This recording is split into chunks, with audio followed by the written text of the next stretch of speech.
Good afternoon, ladies and gentlemen. I'm your host, Tommy Quinn, and this is the Spire Sit Down. Today we'll be talking to head coach of the volleyball team, Amy Beall. This is her 7th season as the Spire's head coach. In her career here, she's had 4 20-plus win seasons, 3 top 5 KCAC finishes. In 2019, they were the regular season KCAC champs, and in 2019 and 2020, they made an appearance in the NAI National Tournament. Let's jump right into things. So last game, beat the number 20 team in the nation. Yes. So, obviously you go into every game like expecting to win for the most part. Were you excited or were you surprised by anything? Do you think we did better than you thought we would do? Do you think, we could have done a little bit better in some places, obviously, but... we still have our stuff that we're trying to clean up. Obviously, we're really, really fresh into the season. But I was really proud of the way that we played. You never know. We are relatively young. So coming into an environment like that against a team that is, we've never beat them before. We've taken a couple sets last year against them. But we never actually beat them. And so it was nice to be able to come in and play like how we knew we would be capable of, despite the fact that it is an early season and we still do have the things to work on.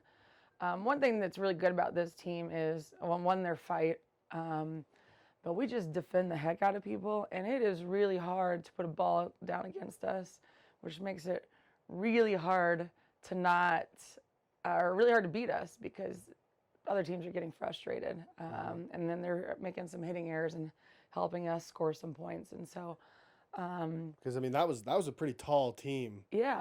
They had I think at least 2 chicks over 6 foot, and then I think a couple 5'11ers. That's how do you game plan against that? What do you try and do to try and counter something like that? Honestly, we don't. Other than we say, be aware it's going to be a big block in front of your face. So let's try to make their blockers move more. Let's try to wear them down. We know that the longer we can dig and keep ourselves in rallies, the more tired that they're going to get, which is going to give us a greater chance to be able to beat them if we can stay in shape. And it's still early. We're still trying to get into shape and recover from the preseason type thing. But because they had what? 4? They had like double the amount of games you guys had played going I think that they had only played in one tournament. I don't know, honestly, Tommy, I'm not sure. Mm-hmm. I couldn't tell you what the record was, other than I know that they started out 0-4. They played in a tournament in Florida, but I had listened when I was watching their game tape and scouting them. They had 4 of their probable starters that were ineligible, or they hadn't gotten cleared, or whatever the process was that they had missed out on. So the team that we played that night wasn't even the team that had been beat there, So I think this was more along the lines of their true team, kind of what they were expecting from the when they had the number 20 in the nation ranking type thing. So now, do you kind of expect to at least receive some votes this coming week, or something? Or will that kind of depend on how this weekend goes at the Labor Day tournament? I don't know. I would say it probably depends a little bit on how we do. I think we're deserving of receiving votes, and in my opinion, going that close with Park, who's ranked number 6, beating the number 20. I think we're deserving, but you and I both know that a ranking does nothing for anybody, especially a ranking in August or now early September. Yeah. So while it is nice to be able to say, hey, we're ranked, at the end of the day, it doesn't mean anything. So, but it is nice and helpful for our girls to be like, hey, we're seeing some progress, and we're moving up, and we're doing what we want to do, and kind of trying to make a name for ourselves. But the biggest thing is we're feeling. We're getting a chance to understand how good we are. We're getting a chance to understand who we can compete with, and finding kind of our own way as opposed to letting other people decide that for us. So awesome. Yeah. So kind of just, moving around, jumping around here. Like, so what is kind of your coaching style and your coaching philosophy? Not necessarily with this team, but just kind of overall in general. Like, what type of approach do you take? Well, so first I want to start with my my off-court philosophy and kind of the reason why I coach. Volleyball is just the avenue I get to use to help me build women and to help them understand how to make it through tough times and face adversity and all that stuff. Yeah, and I mean, I think at the end of the day, I got into this job because it was my opportunity to be able to make a difference in the world. And I almost kind of feel like I was called from a very young age. I was always a natural leader on all of my teams. Some would say bossy. But we're going to call it a leader. Those are the people who didn't like taking orders. Right. Yeah. Well, or that, maybe just wasn't quite as intense as I was. So, so I kind of felt like I've been called to do this. My dad always coached me growing up, and so I had a fabulous person to learn from. He coached our t-ball and our one time attempted soccer and basketball and all the things. So I've been blessed with several great coaches that also kind of gave me some great mentorship along the way. How long did your dad coach you? Like around when did he stop coaching you? Oh, well, so I started, my sister's 2 years older than me. So she started t-ball when she was 5. I started when I was 3. I joined her team. So, did everything kind of with her. So I did everything with her. I always played up. And Dad coached us for the longest time in that. He started coaching us with basketball. I don't even know when. One of our family friends, or I shouldn't say, the entire town, my hometown is very small. Okay. So we had this thing called Ed Ball, which was our third grade teacher's husband. His name was Ed Fisher. He always did third and fourth grade basketball, or I don't even know the grades anymore. But anyway, so he coached us then, and then my dad would coach us as well. So Dad stopped at officially coaching us when we got into junior high and we're in high school. Or I mean, sorry. Do you think that's a good time sports. For parents as you're becoming a parent and you are a parent. And, I assume your daughter is probably getting into sports and stuff. Does she want you to coach? And, do you feel like you want to? Or, are you are you? So I've coached her softball team. I coached her basketball team as an assistant on both of those. So I don't try to take, a primary role in those things. Yeah. She just started CYO basketball or volleyball. I am actively trying to stay out of that. We have our avenues a little bit because our St. Mary team has gone in to help them, and so I can make comments here and there. And she's come into camp, and she comes and is now really bought into playing here. But we are a lot alike, and my dad will tell you, yes, I coached you, but I coached my assistant coach on how to coach you. Because if Dad would have told me, my response was always, I know, I got it. Yeah, it's a little bit different. Right. Yeah. So if the assistant told me, but he coached me more than what he knew. I just gave him a lot of attitude back. My daughter is my clone, and she's a lot of the same way. So. And on top of that, she's super competitive and again, kind of a clone there, and doesn't like making mistakes, wants to be perfect, and wants to do it all the right way, and thinks she actually at CYO practice yesterday as a third grader pulled out a jump serve. Yes, I was like, what? When did we learn this? But yeah, she's been watching she practice. Has. Huh? So she's getting coached by our team, and our team doesn't even know that they're coaching her. But yeah, so. When is a good time to stop? I have no idea. I think it kind of depends on the relationship. One of my friends in the conference, Oklahoma Wesleyan coach, her daughter is a freshman for her this year. I think that they both have a really good, grounded soul. They're not quite as fiery as my daughter and I, so they I think can make it work a little bit better than what I think Mackley and I would probably make it work. But she insists right now she's coming to play for us here. So, yeah, we'll see. Yeah. Well, and I think it also depends on if I mean, and my dad coached me when I was young, and Yeah. then like never ever really again. The last time he was kind of like my coach, I was like I just started playing football, and he was like our team manager. Right. Really, he Right. wasn't even technically a coach, but he wanted to be on the sidelines and stuff. And I think it all kind of goes back to like how your relationship kind of is at home. Yeah. And like if you're able to like kind of separate like, okay, this is when like you're my coach, Right. and then other than that, you're now my parent. Right. But and and there's always those overbearing parents, those parents that kind of live vicariously through their kids, Right. kind of, and that's always, that's kind of a hot topic now. Yeah. I think. Yeah. Well, I mean, I think it has been being in the coaching world for 18 years now, and even seeing it growing up with the kids that we played or that I played with. My class was fantastic, but we saw different parents at different levels Yeah. and saw the same thing. So, so as far as my philosophy, like that's kind of why I got into it. Is I wanted to use this platform to let women know what they're capable of. Absolutely. I like I said, I was lucky that growing up, I had wonderful coaches who helped build me up.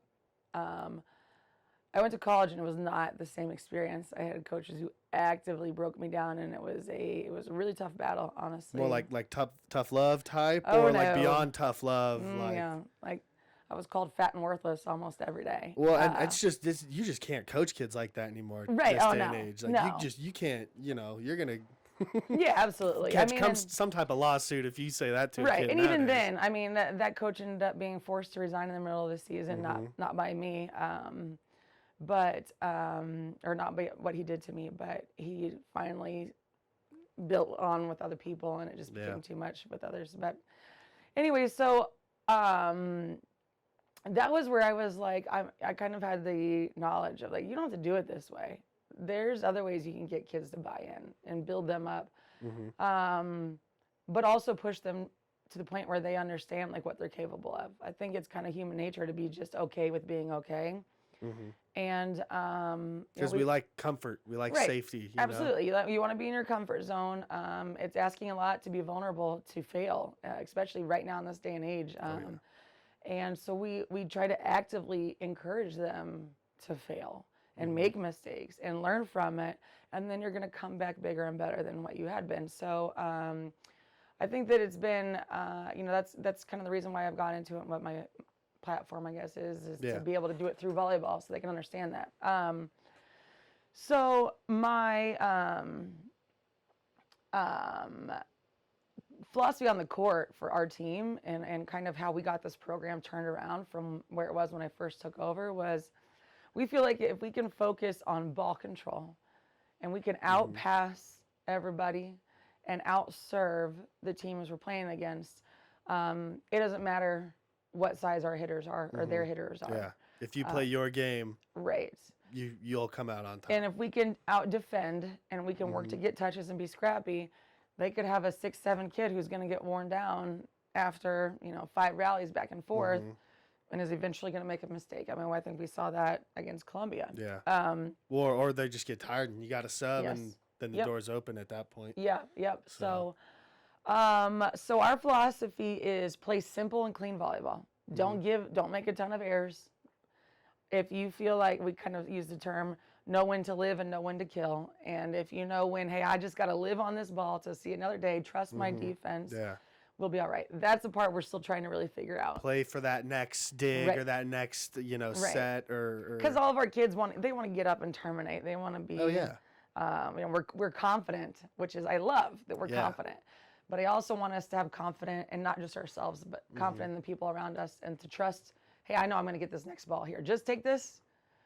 You guys give me the ball again after you dig it, type thing. Well, I think the confidence in your younger players. Oh, it's I think is unreal. just, I've never seen that, because I mean, Same. college is so, anybody can get on a college team, whether it be volleyball or baseball or football or women's soccer or whatever it is. But I think experience in college sports is what really separates. Right.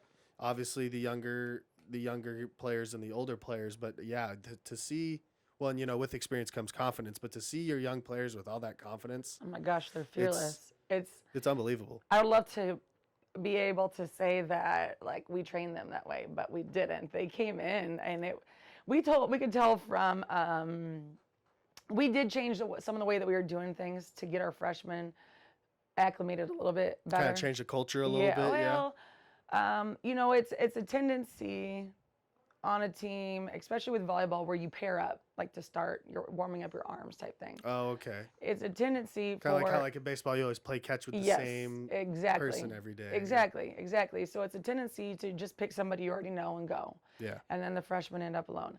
Well, our first week, we would always say, hey, find somebody new. Old people find somebody new. And then it would go away and we would lose those connections. This year, we're doing something a little bit different. We have created what we call a Spire Sister. And it's an upperclassman, and they're always going to be matched up with an or a new person, not necessarily an underclassman, a new person, or somebody who wasn't with us in the spring, because we have one who goes and does track. Okay. So we've immediately helped them create those bonds for more than just the first week of preseason. They're every day. If that's your Spire sister, you are their motivator. You're the one who's supposed to build them up throughout the week. You're the one who's supposed to be writing them notes and filling their. We have actual buckets on each locker, and you're to write notes and fill their bucket with written words, not just verbal. Yeah, or like it's easy to text someone, but like you're writing it out, knowing that person's gonna physically see it and read it and all that stuff. Yep. So That's we are actively trying to fill their buckets and create that connection and that unity. As well as that is their warm-up partner for the week. So you every day are connected with them in some way with your warming up. So now, is that just, are they their sister in the sense of like just on the court, or is that off the court as well? Like, like sit down to lunch in the caf with them, or, like make sure they're doing all right in class. We kind of leave that up to them. Okay. Some people can handle that responsibility better than others. Yeah.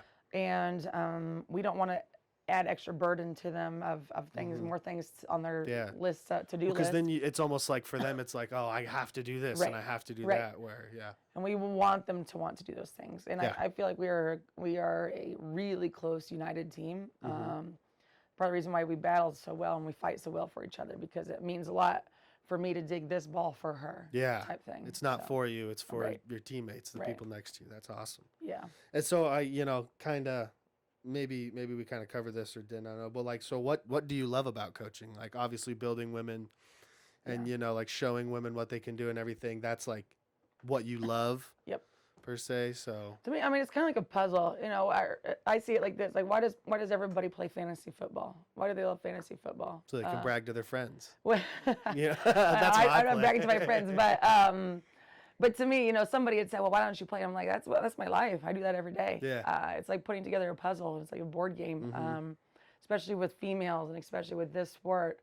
You have people who struggle to play next to each other for whatever reason. Their energies don't match or whatever it is. So we have to figure out, okay, well, this person, or, hey, we don't know who to start. This person does a better job coming off the bench. This person is going to be able to step on the court a little bit more fearless to begin with. Let's go this route. Yeah.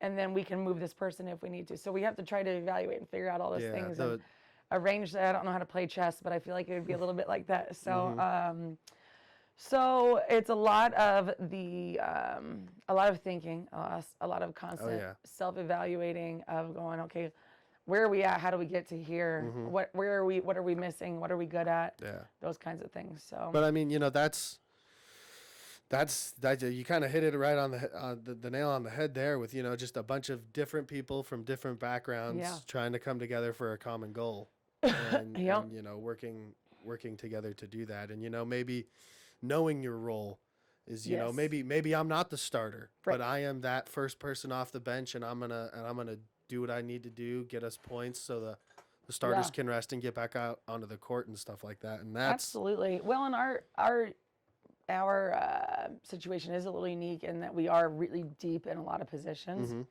And so we have to have an understanding. Like we have some players who hit better.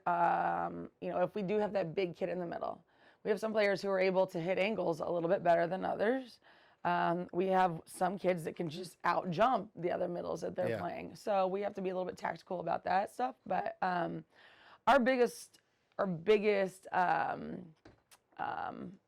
need, I guess, is the word I'm looking for. And it's not what I'm looking for, but our biggest need this year is to be able to continue to keep that third person in the rotation, or the first person off the bench, believing in themselves, so that because what they're doing in practice, there's nothing bad that you're doing.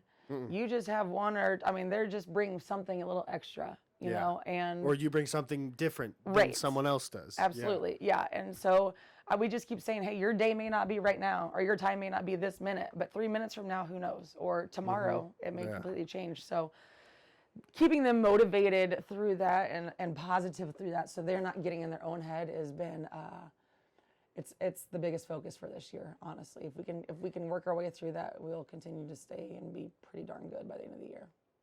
So Awesome. Well, thank you for sitting down. Absolutely. It's been good. I think